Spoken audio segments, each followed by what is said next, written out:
সরকার নতুন করে বিদ্যুতের দাম বাড়ানোর পরিকল্পনা নিয়েছে। এই সিদ্ধান্ত নিয়ে কি ভাবছে সাধারণ জনগণ?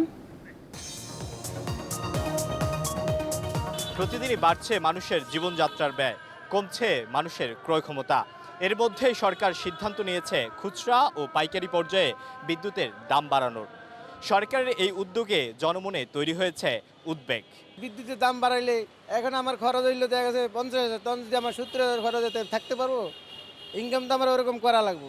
এখন তো কোনো মতে চলতেছি আমরা, তখন তো ঢাকা শহর থাকতে পারবো না আমরা। অলরেডি বাইরে গেছে আর আপনারা বলতেছেন বাড়তে পারে, আমি জানি না সঠিক। আমাদের তো বেতন বাড়তেছে না, আরও বাড়াবে। অলরেডি 800 টাকা আমি 1400 টাকা দিয়েছি, আরও যদি বাড়ে আমরা ভোগান দিতে পারবো, আর তো কিছু না। বর্তমানে যে মধ্যবিত্ত পরিবারের অবস্থা আছে, তারা দিন যদিও মাসে ইনকাম করে, কিন্তু তাদের মানে জীবনযাপন করতে অনেক কষ্ট হয়। যারা মধ্যবিত্ত তাদের উপরে এক ধরনের জুলুম করা হচ্ছে। এটা আমরা না বলতে পারতেছি না সইতে পারতেছি। বিদ্যুৎ দাম বাড়ায়নি, বাড়লে গরু বাড়বে না, আমাদের চাপ পড়বে, আমার বিপদ। কারেন্ট বিলাস তো 1 মিটারে 500-600 ধরেন। এখন যদি ওইটা বাড়িয়ে যদি আর 700-800 হয়ে যায়, তাহলে 200 টাকা বাড়লো না?